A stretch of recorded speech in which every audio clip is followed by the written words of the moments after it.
जितने हमारे परिवार में रहने वाले हैं, इन सबका संबंध केवल मृत्यु लोक तक है।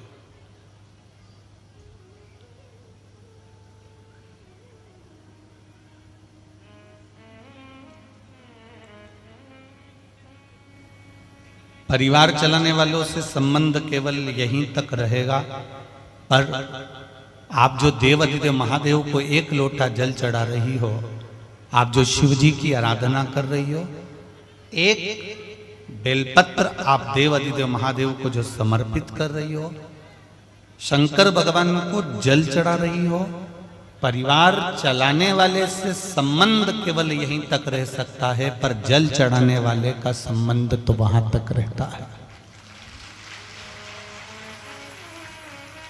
वो नीचे भी संभालता है और ऊपर भी संभालता है। हर पल, हर घड़ी, हर क्षण आपका विश्वास अगर शिव जी के प्रति जागृत होता है, शंकर भगवान के प्रति दृढ़ होता है, तो शिव आपको संभाल लेता है।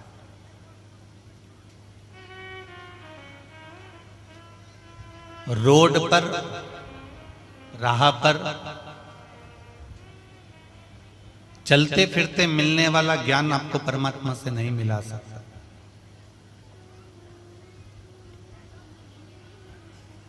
रावण ने चलते फिरते रोड पर ज्ञान प्राप्त करा था। अगर रावण एक बार किसी सदगुरु की शरण में जाकर बैठ जाता और किसी सत्संग में जाकर बैठ जाता या भगवान की शरणागति में जाकर बैठ जाता, तो ये निश्चित है कि रावण की लंका भी बच जाती और रावण भी बच जाता। पर अच्छी सत्संग नहीं करा उसने, अच्छी संगत को धारण नहीं करा उसने।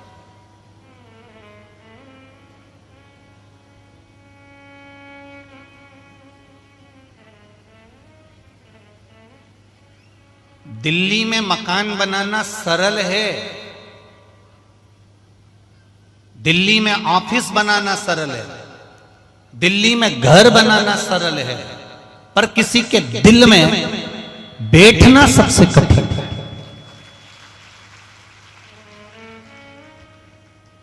पैसा खर्च करोगे, दिल्ली में मकान बन जाएगा, 1-8 करोड़ रुपए, 25-50 लाख रुपए लगा दिए, दिल्ली में ऑफिस बन जाएगा, मकान बन जाएगा।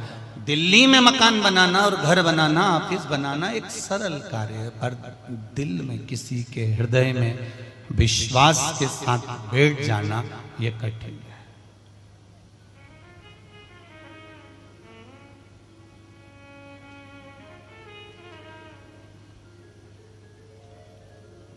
आपकी दृढ़ता, आपका भरोसा, आपका विश्वास।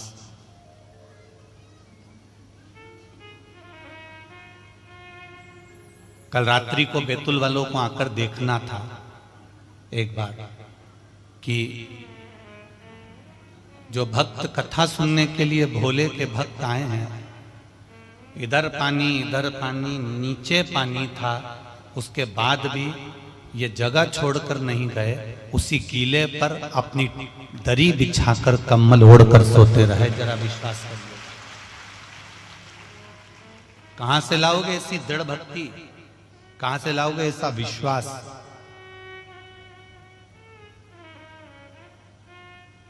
ये उसके भरोसे पर आता है। हम लोग कई बार भजन में गाते हैं, न घर के भरोसे हूं, ना परिवार के भरोसे हूं, भोलेनाथ दया करना।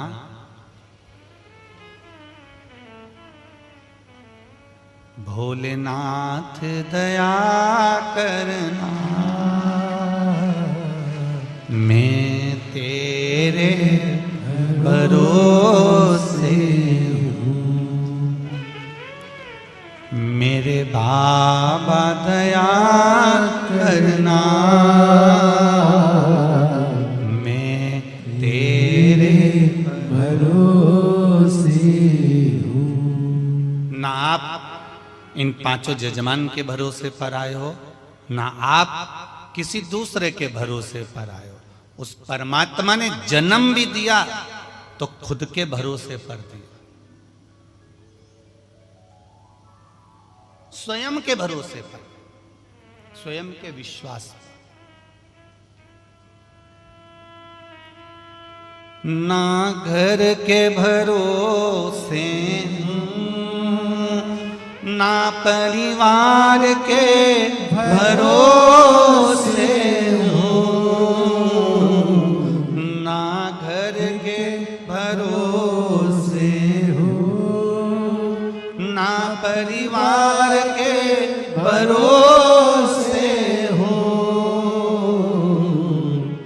मेरे बाबा दया करना,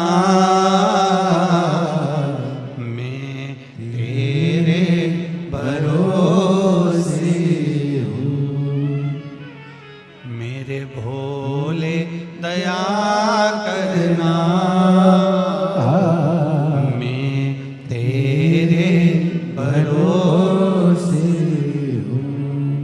हम उसके सहारे जब हो जाएंगे, उसके भरोसे जब हो जाएंगे, तब वो खुद संभाल लेगा। एक बच्चा छोटा सा ऊपर फेंको हंसता है,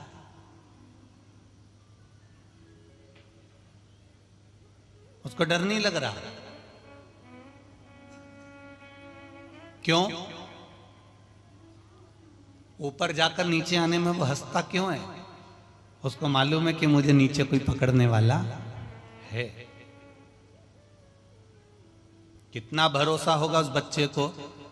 ऊपर फेंका, बच्चा नीचे आया, उसको मालूम है मेरे पापा हैं, मेरी मम्मी हैं, मेरे पिताजी हैं, मेरी माँ है, मेरे दादा दादी, मेरा चाचा चाची, काका काकी, बुआ फूफा जो भी हैं, ये मुझे पकड़ लेंगे। एक बच्चे का विश्वास जितना दृढ़ होता है, ऊपर से उसको फेंकने के बाद नीचे कोई पकड़ लेता है, इतना विश्वास बच्चे में होता है, तो वो बच्चा मुस्कुराता रहता है। आप भी इतना फेंकने के बाद अगर दुनिया के लोग पत्थर फेंके, आप शब्द के ताने दे, गालियां दे, आड़ा टेढ़ा बोले, और कोई कितना ही कोसे, और चाहे कितना ही घाटा लग जाए और दुनिया का सारा दुख तुम्हारे ऊपर आ जाए, तो भी तुम मुस्कुराते रहना, क्योंकि पकड़ने वाला देवाधिदेव महादेव।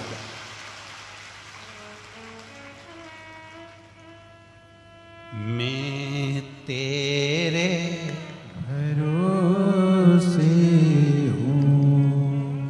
तुम्हें इतना विश्वास होना चाहिए कि बच्चे को ऊपर फेंका, उसको मां नीचे लेने वाली बैठी है, बच्चे को ऊपर फेंका, उसका पिता उसको लेने वाला बैठा है। उसी तरह से हमको संभालने वाला हमारा महादेव बैठा है, वो संभालेगा जरूर।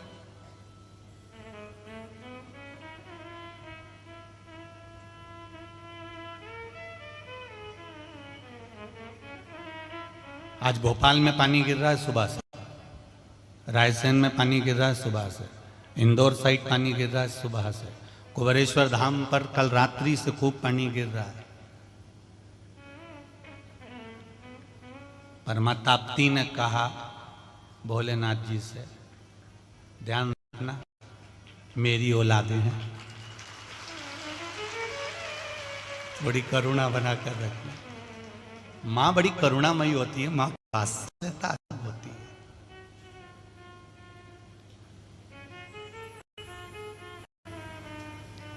जिस समय पर मां ताप्ती का विवाह हुआ था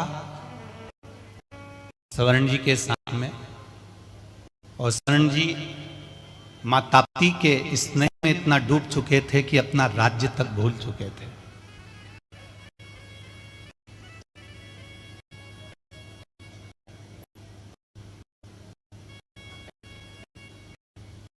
इतना डूब गए थे स्वर्ण जी मां के स्नेह में, मां ताप्ती के प्रेम में, अपनी धर्म पत्नी के स्नेह में।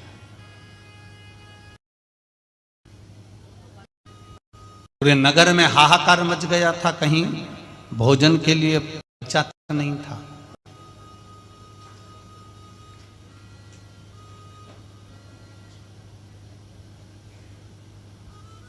जरा विचार करिए, राजा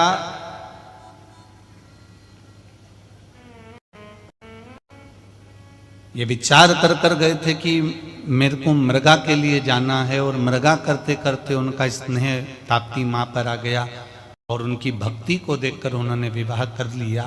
पर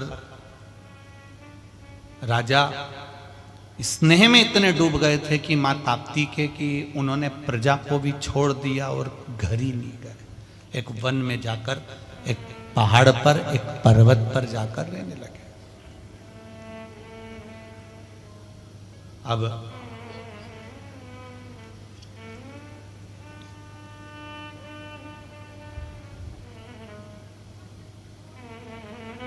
मंत्री को मालूम पड़ा नगर के कि राजा मृगा पर गए थे और ना जाने कहाँ चले गए। आज लगभग उनको गए हुए 6 महीना हो गया, पर राजा दिख नहीं रहे और जगह जगह पर भूखे मर रहे हैं लोग।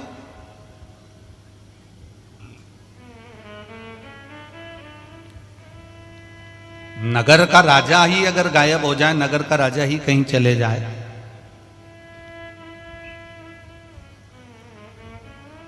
सब भूखे मर रहे हैं। अकाल पड़ गया राजा सवर्ण की नगरी में, अकाल। मंत्री ढूंढते ढूंढते राजा सवर्ण को पहुंच गए जंगल में। एक पहाड़ के ऊपर उन्होंने एक झोपड़ी देखी और उस झोपड़ी में पहुंच गए, और झोपड़ी में जाकर क्या देखा कि राजा सवर्ण और उनकी धर्म पत्नी माता ताप्ती दोनों साथ बैठी हुई है।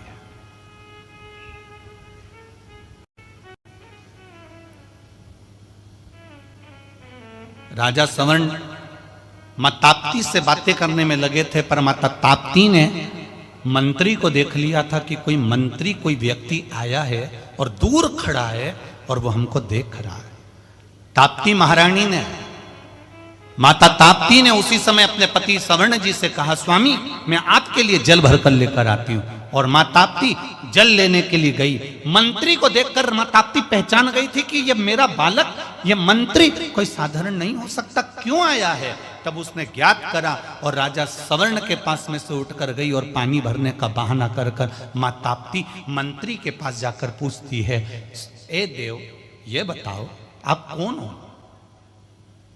कहां से आए हो, क्यों आए हो। उसने कहा, महारानी जी मैं जानता हूं आप मेरे राजा की रानी हैं, मेरे महाराज ने आपसे विवाह कर लिया। आप ताप्ती महारानी, मेरे स्वामी ने आपसे विवाह कर लिया, आप मेरी महारानी हो। पर बस मां रानी जी एक मन में उलझन है। ताप्ती माता ने कहा कि मैं तुम्हें पहचान गई हूं, तुम्हारी उलझन को भी मैं जान गई हूं कि पूरा नगर राजा के विहीन हो गया है। राजा जब यहां पर पड़ा हुआ है तो वहां तो सब खाली हो गया, लोग अकाल में पड़े हुए हैं, भूख से बिलबिला रहे हैं, पानी तक नहीं है पृथ्वी पर। इसलिए तुम यहां पर आए हो ना। तो मां ताप्ती के चरण तुरंत मंत्री ने पकड़ लिए, रानी जी आपको कैसे मालूम पड़ा ये सब। रानी जी ने कहा, ये तो मैं नहीं जानती, पर इतना जरूर जानती हूं कि तुम बताओ मैं तुम्हारी क्या हेल्प कर सकती हूं, क्या सहायता कर सकती हूं। बस मेरे महाराज राजा सवर्ण एक बार अपने नगर में आ जाएं, बस इतना सा निवेदन है। अब पत्नी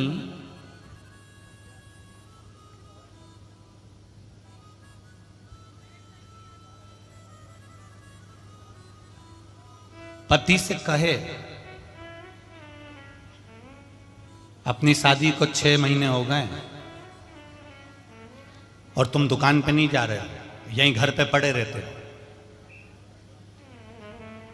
अगर एक बार अकड़ कर अगर पत्नी ने उससे कह दिया कि तुम दुकान पर नहीं जाते, तुम काम पर नहीं जाते, तुम नौकरी पर नहीं जाते, तुम सर्विस पर नहीं जाते, 6 महीने शादी को हो गए और तुम यहीं पड़े रहते हो, तो पति को बुरा लगेगा कि नहीं लगेगा। बताओ, ये मुझे ज्ञान दे रही है, कल की आई और मुझे समझा रही है। अगर डायरेक्ट माता ताप्ती अगर अपने पति सवर्ण जी से कह देती कि तुम जाओ अपने नगर चलें, अपन नगर में जाकर निवास करेंगे, तो राजा को बुरा लग जाता, क्योंकि राजा तो रानी के स्नेह में डूबा हुआ था। तब माता ताप्ती ने मंत्री से कहा, एक काम करो, तुम्हारे नगर में भूखे मरने की जो दशा है उसको चित्र बनाओ भोजपत्र पर और भोजपत्र पर चित्र बनाकर आप राजा को भेंट करो गिफ्ट में। मंत्री ने चित्र बनाया तो रानी जी से पूछा, ताप्ती महारानी जी से, माँ मेरे को तो चित्र बनाना नहीं आता। ताप्ती जी ने कहा तो चिंता मत कर, तो बिल्कुल चिंता मत कर।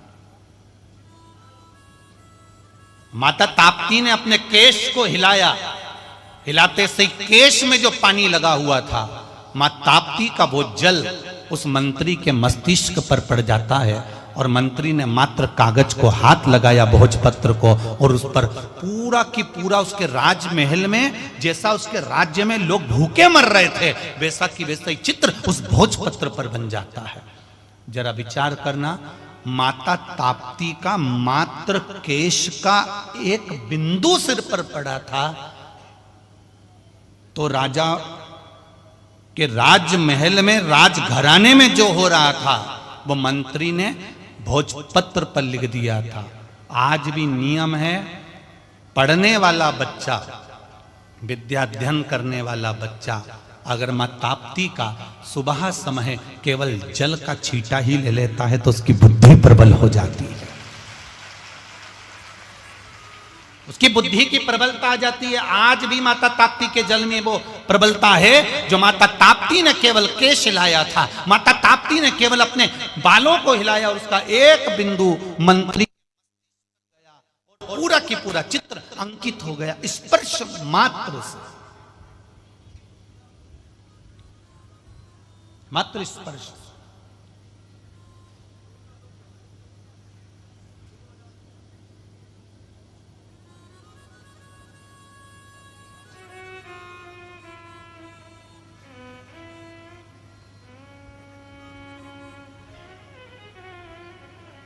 इसीलिए बैतुल, मुल्ताई, यहां से लेकर जहां जहां माता ताप्ती निकली है ना, और माता ताप्ती जहां तक सूरत तक गई है, उस बीच में जितनी जितनी जगह पड़ती है, यहाँ के लोगों को देखना आप, इनमें विद्वत्ता बड़ी प्रबल रहती है, इनकी याददाश्त बड़ी प्रबल रहती है, इनकी याददाश्त प्रखर है, प्रबल।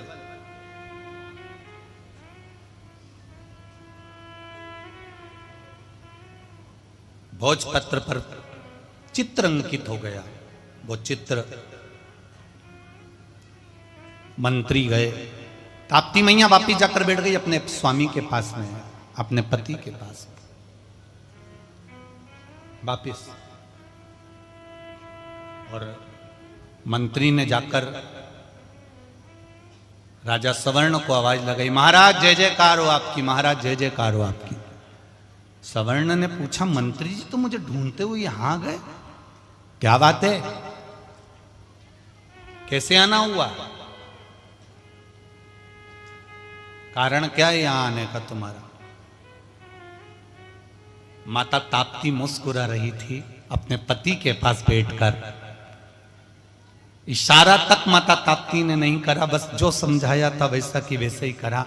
महाराज जी मैं गिफ्ट लेकर आया, एक पुरस्कार लेकर आया।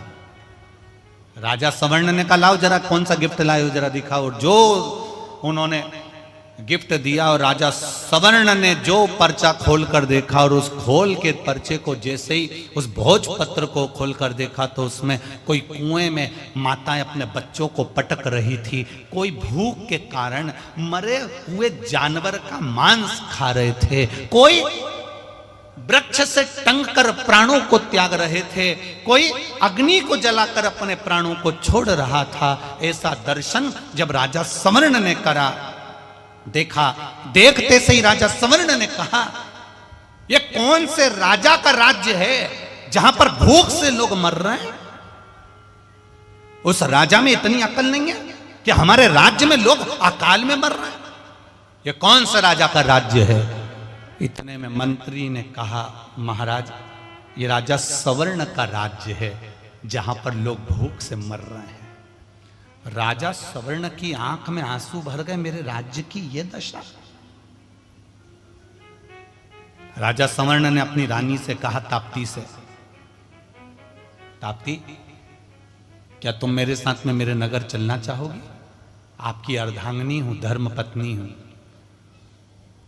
धर्म पत्नी का सबसे प्रबल कर्म होता है, पति अगर किराए के मकान में है तो मैं किराए के मकान में हूं, खुद के मकान में है तो खुद के मकान में हूं। धर्म पत्नी पति जहां रखे वहां रहने को तैयार होना चाहिए। ये नहीं कि तुम्हारे ऊपर दुख आया तो मैं अपने पिता के घर में हूं, ऐसा नहीं होना चाहिए कि तुम्हें दुख आया तो मैं अपने पिताजी के घर में हूं, जब अच्छा समय आ जाए तब मुझे लेने आ जाना। ये धर्म पत्नी का लक्षण नहीं है।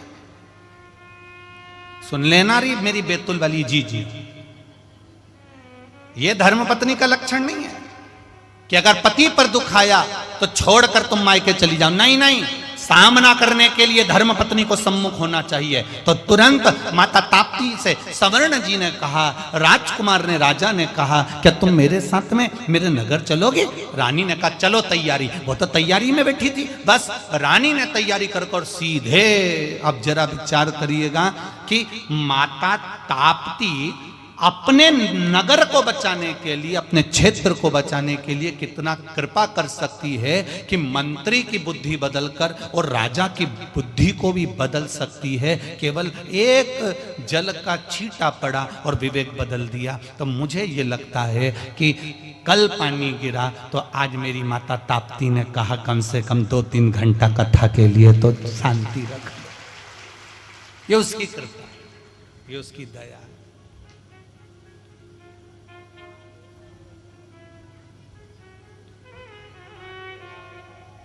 तेरी कृपा बिना न हिले एक भी अणु, लेते श्वास तेरी कृपा से तनो तनो।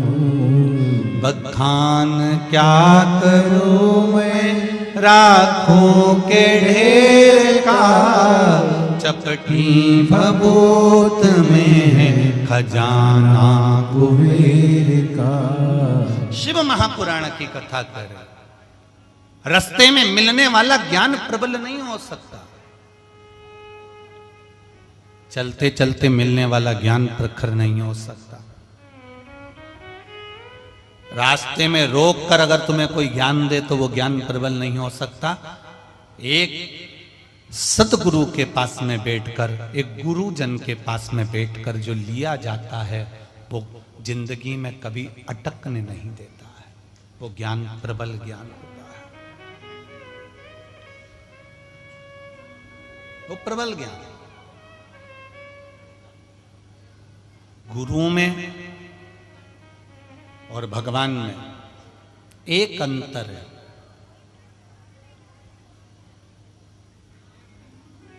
गुरु में और भगवान में एक अंतर है। महाराज, गुरु संसार छुड़ाकर परमात्मा में लगा देता है, माला पकड़ा देता है, और परमात्मा माल देकर माला छुड़वा देता है। बहुत अंतर है। गुरु माला पकड़ाएगा और परमात्मा माल पकड़ाएगा। गुरु माला पकड़ाकर संसार छुड़ा देगा और परमात्मा माल पकड़ाकर माला छुड़ा देगा। ये बड़ा, गुरु और भगवान में बड़ा अंतर है। जो राष्ट्र की सेवा करने वाले होते हैं ना, राष्ट्र के जो सेवक होते हैं, जो सैनिक होते हैं, जो राष्ट्र सेवा में तल्लीन रहते हैं, वो अपने घर की परवाह नहीं करते। उसी तरह जो परमात्मा की भक्ति में लगा रहता है उसको भी अपने घर की परवाह नहीं होती। उससे मालूम है कि मेरा महादेव बैठा है, वो संभाल लेगा। उसको मालूम है। राष्ट्र सेवा वाला भी ये सोचकर बैठता है कि मुझे बॉर्डर पर जाना है, मुझे राष्ट्र हित के लिए जाना है, राष्ट्र सेवा में जाना है, तो वो भी तत्पर होकर खड़ा रहता है।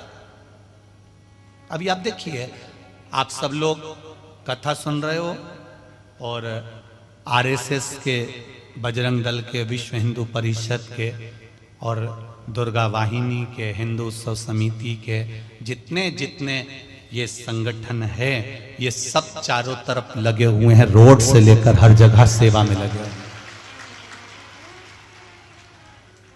इनको देखिए आप।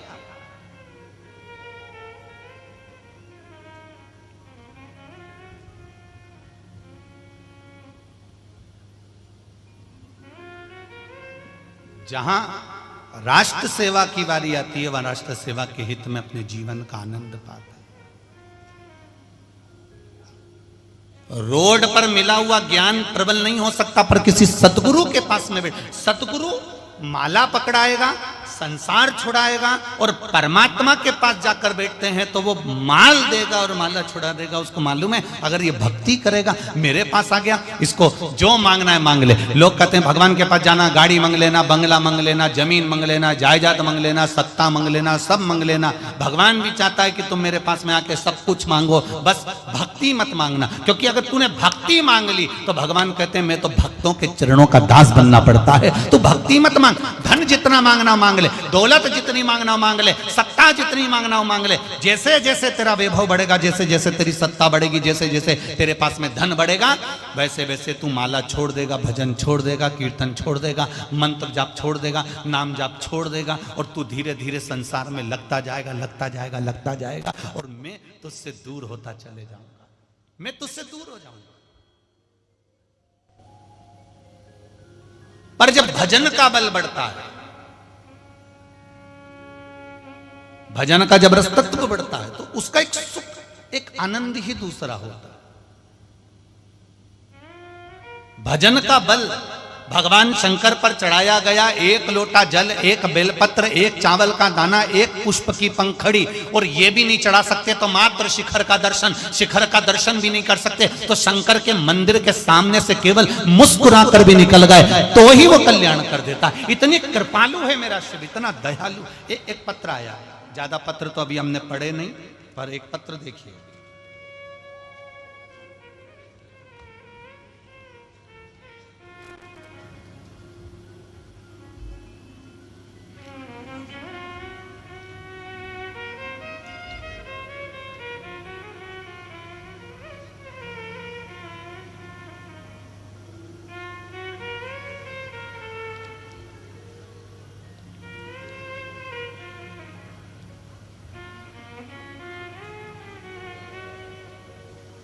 मेरा नाम स्वाति ईश्वर डोले, मैं जिला नागपुर से तहसील कांटोल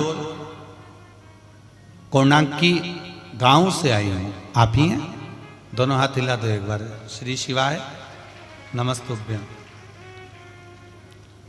महाराज जी क्या बताऊं मेरे भोले बाबा के उपकार। मेरी बहन के गर्भाशय में एक गठान बड़ी सी हो गई थी।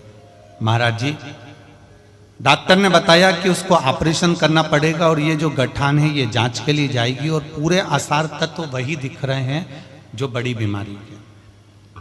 हमें बहुत चिंता होने लगी।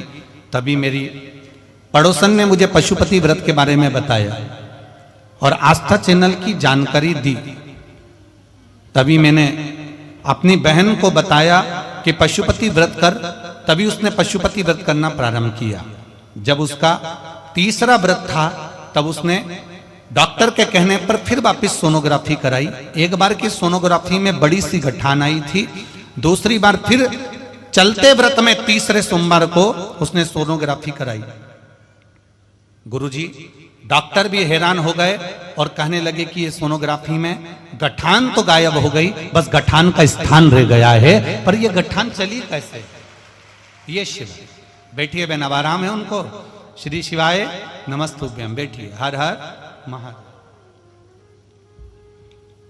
डॉक्टर कह रहा है कि अब वो गठान तो नहीं है, बस उसका जो स्थान है, उसका जो जगह है, गठान वाली जो जगह है वो रह गई, गठान गई। अब इसमें हम ये कभी इस व्यासपीठ से नहीं कहते कि तुम डॉक्टर को मत दिखाओ। डॉक्टर के पास पहले जाओ, इलाज भी पूरा करवाओ, जांचें भी पूरी करवाओ। वो जो दवाई दे बस उस दवाई को जब खाओ तो मेरे देव अधिदेव महादेव से कहकर खाना, बाबा अब तुझे संभालना है। मैं तेरे भरोसे हूँ, भोलेनाथ दया करना, मैं तेरे भरोसे हूँ। अब उसके सहारे पर, अब उसके भरोसे पर, अब उसके विश्वास पर जी।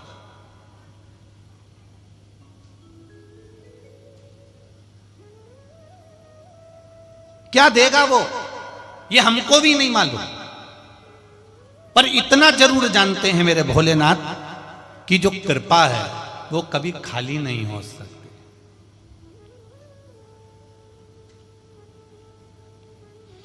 इतना कीचड़ कर दिया इस पूरे ग्राउंड में, इतना कीचड़ कर दिया।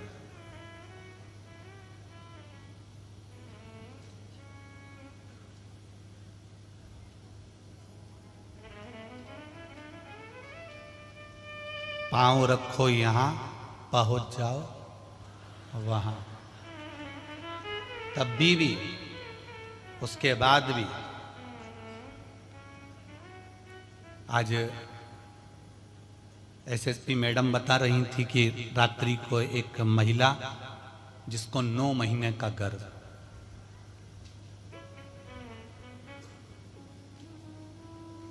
उसको खूब प्रशासन ने भी कहा कि आप पानी बहुत गिर रहा है, आपसे हाथ जोड़ के निवेदन है, आप चलो, हमें आपको बाहर निकाल दो। नहीं, पहले मेरी संतान जा चुकी है, डॉक्टरों ने मना कर दिया था कि मेरा गर्भ नहीं है, तुम्हारे को अब औलाद नहीं होगी, शिव जी ने दे दी है, इसलिए मैं इस कथा में आई हूं।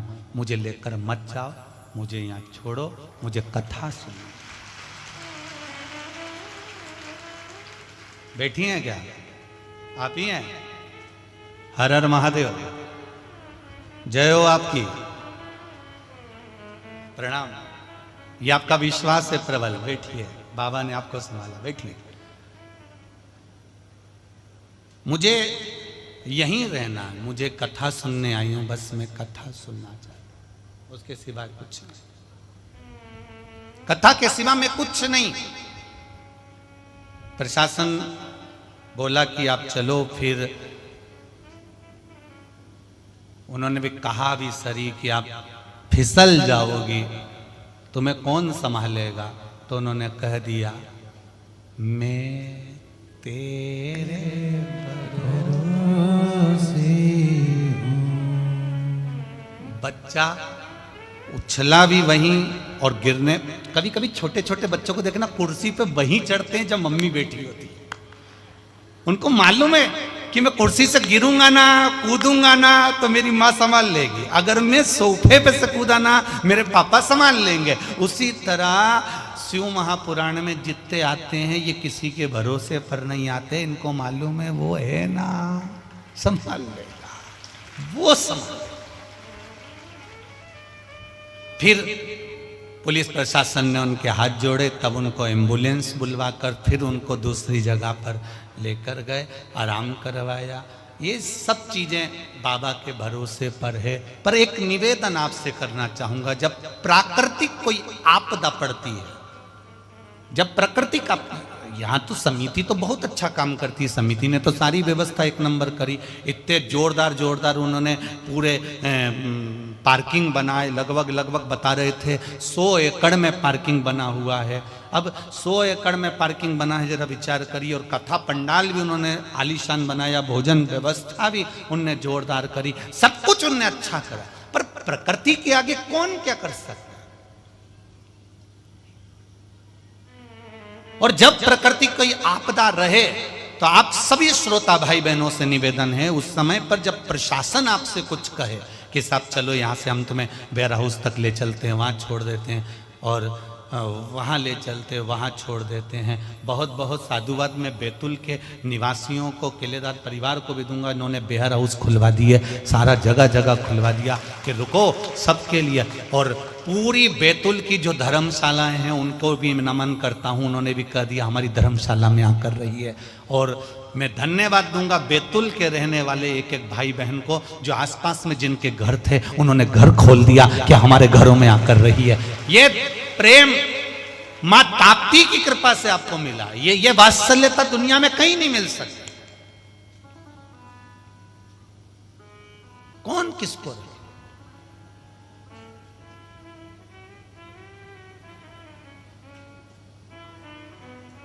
महाराज, आपका विश्वास जागृत होना चाहिए। भगवान देगा, रोड पर ज्ञान नहीं मिल सकता। देवाधिदेव महादेव के चरणों में जाकर बैठोगे, किसी सदगुरु के पास बैठोगे, किसी गुरुजन के पास जाकर बैठोगे, तो कुछ जो मिलेगा वो आपकी जिंदगी को संवार सकता है, वो आपकी जिंदगी को अच्छा कर सकता।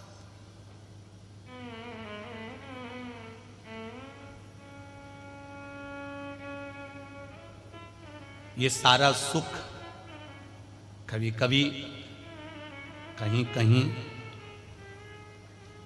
माता ताप्ती का गुणगान चल रहा है तो इंद्र देवता को भी लगता होगा हमारा तो गुणगान कभी कर ही नहीं,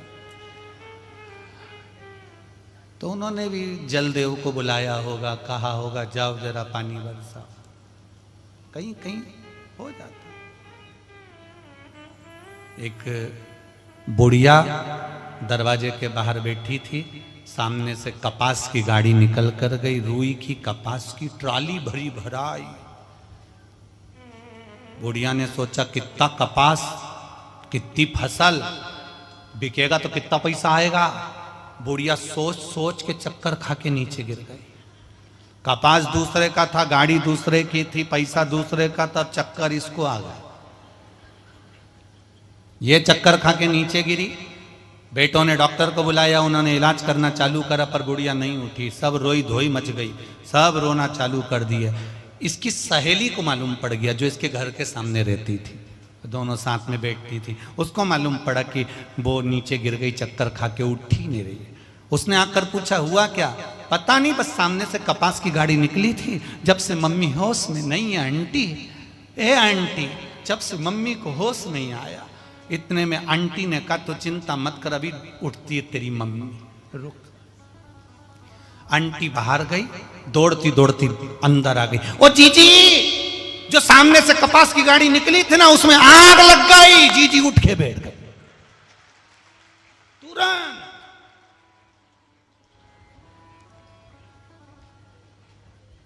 तुरंत उठ के बैठ गई।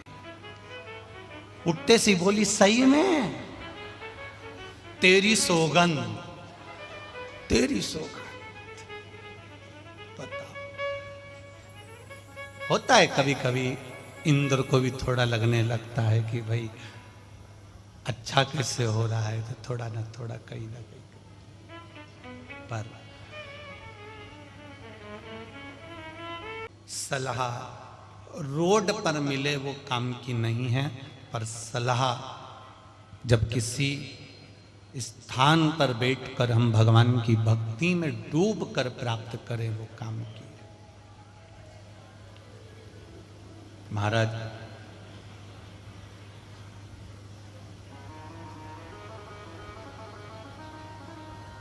सलाहकार, सलाह देने वाले यदि अच्छे होंगे तो आपकी जिंदगी भी अच्छी ही बनेगी। कोई कोई आपको ऐसी सलाह दे देता है कि आप गलत मार्ग पर चले जाते हो और जिंदगी बर्बाद हो जाती है।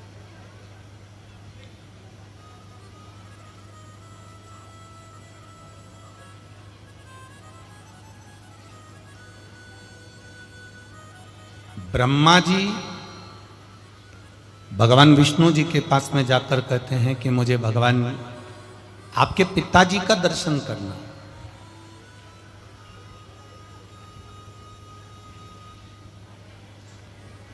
और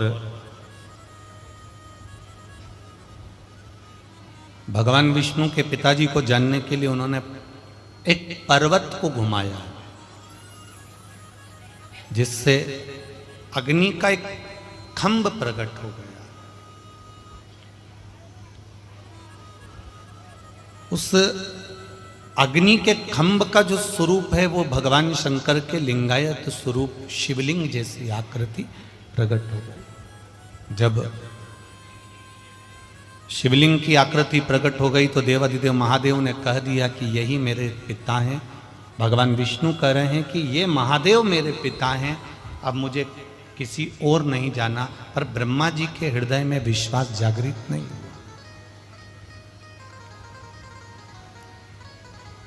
ब्रह्मा जी उसको मानने को ही तैयार नहीं है।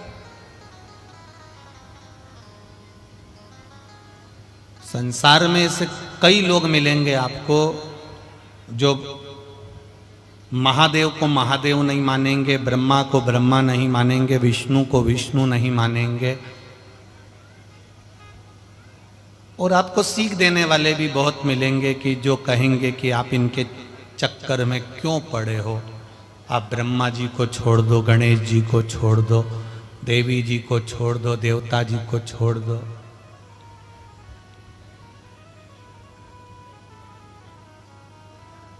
ये जो कहने वाले मिलते हैं ना कि ब्रह्मा नहीं है, विष्णु नहीं है, शिव नहीं है, गणेश नहीं है, हनुमान नहीं है, एक दिन तुम्हारे सामने खड़े होकर कह देंगे तुम्हारा बाप भी नहीं है।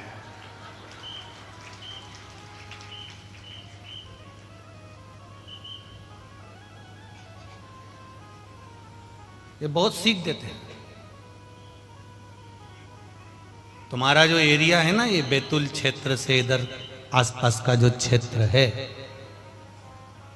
यहां लोगों को बहुत भटकाया जाता है, बहुत।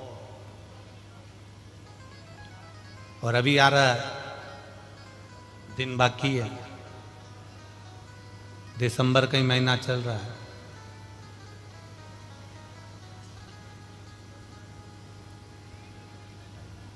अगरबत्ती तुम्हारे हाथों से छुड़ा ली जाएगी और मोमबत्ती पकड़ा दी जाएगी।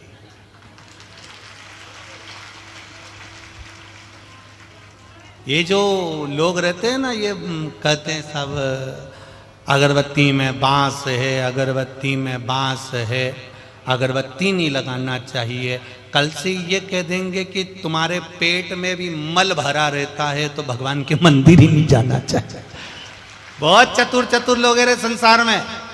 ए बैतुल वाली जीजियों, और एक की जगह चार लगाएंगे, एक हमारी, दूसरी उनकी, समझ गए, तीसरी अपने बच्चों की, और चौथी हमारी पड़ोसन की कि वो भी मंदिर जाए। बस इतना हम अगरबत्ती लगाएंगे। अब तुम्हें बुरा लगे चाहे भला लगे, और तुम चाहे सितारा टांगो चाहे सूखा हुआ पेड़ खड़ा कर दो, हमें कोई फर्क नहीं पड़ता। भजन में चित्त लगाइए। राम हमारा है, कृष्ण हमारा है, शिव हमारा है, और मां ताप्ती भी हमारी जान है, हम छोड़ नहीं सकते। ये मां ताप्ती भी हमारी जान है, हम इसको कैसे छोड़ दें?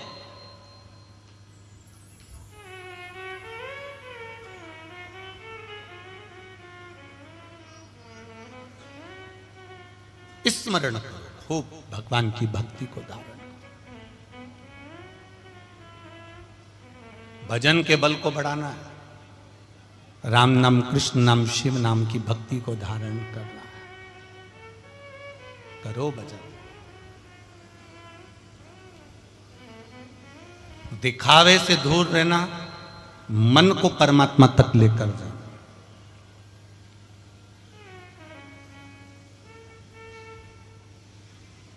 महाराज शिव कथा कर,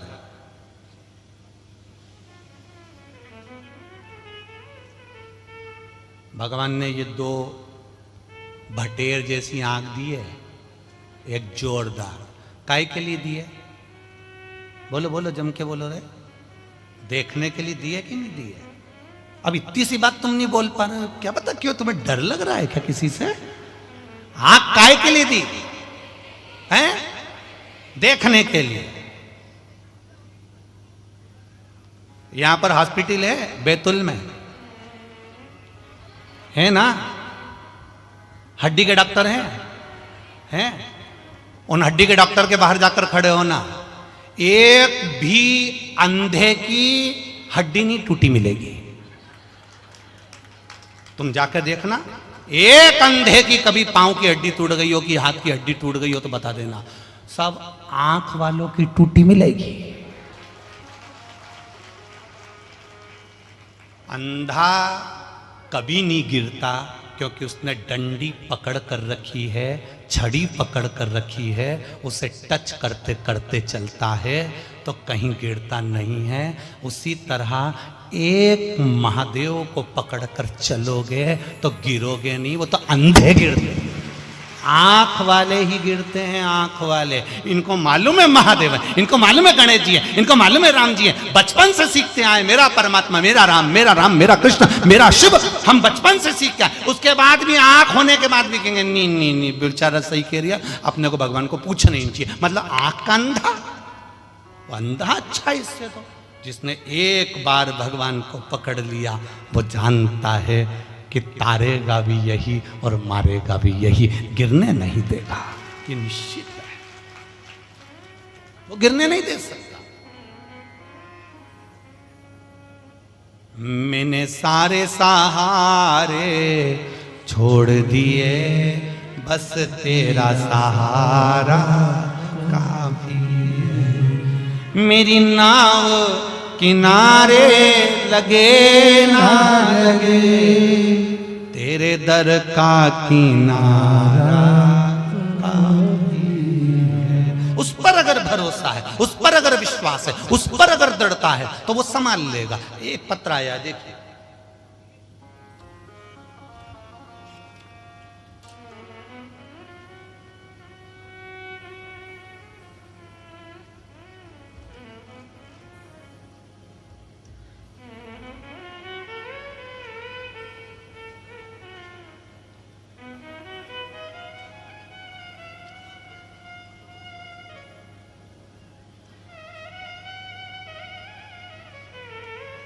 मेरा नाम जया तान सिंह सेंगर, हम ग्राम पंडरी से आए हैं, सौंसर जिला छिंदवाड़ा। कहीं बैठी हो तो हाथ हिलाइएगा, कहीं बैठी हो तो हाथ हिलाइएगा। अच्छा पीछे दिख गया, ठीक है, एक बार ऐसे हिला दीजिए। श्री शिवाय नमस्तुभ्यम। हाँ एक बार फिर से हिला दीजिए, हर हर महादेव। भोलेनाथ की दया का मैं क्या वर्णन करूं गुरुदेव, भोलेनाथ दया करना मैं तेरे भरोसे हूं। गुरुजी शिव जी की महिमा का क्या बखान करूं, टीवी पर रोज 1 साल से कथा सुनती हूं गुरुजी। कभी मंदिर नहीं जाती थी, कोई कितना भी कहता था तो भी मंदिर नहीं जाती थी, पर किसी के कहने पर भगवान शिव की कृपा से मैं मंदिर जाना प्रारंभ करूं। रोज 1 लोटा जल, 1 चावल का दाना और 1 बेलपत्र शंकर को चढ़ाती हूं। आपके बताए अनुसार पशुपति व्रत किया। जैसे ही 5वां व्रत किया, बाबा से विनती करी, बाबा बहुत ज़्यादा कर्जा है और बहुत हमारी, बाबा से विनती करी, हमारी दुकान 2 साल से बंद है, 2 साल से कर्जा भी बहुत है और दुकान भी बंद है, ताला लगा हुआ है, बाबा उसको खुलवा दो और कर्जा चुकवा दो, ऐसी कृपा करो भोलेनाथ की सब ठीक हो जाए। सीहोर वाले महाराज बताते हैं 1 लोटा जल चढ़ाओगे और बच्चे बनकर भगवान के पास जाओगे तो बाबा सुनता है। गुरुजी ऐसी कृपा करी बाबा ने, केवल मैंने टीवी पर कथा सुनी थी और बाबा से हाथ जोड़कर निवेदन करा और बाबा की कृपा से आज पूरा कर्जा भी चुक गया और हमारी दुकान, आप कहते हो 3 महीने में काम होता है, बाबा ने 3 दिन में कर दिया। ये शिव है, ये ओ घड़ी है। बैठिए बहन, श्री शिवाय नमस्तुभ्यम, बैठ जाइए। ये शिव है, ये ओ घड़ी है।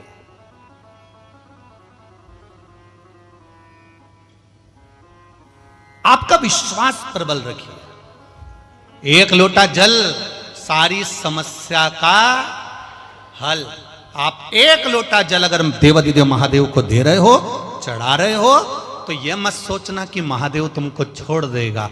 तुमने उसका दरवाजा पकड़ कर रखा है तो उसने तुम्हारा हाथ पकड़ कर रखा है, वो तारेगा जरूर, ये निश्चित है, छोड़ेगा नहीं।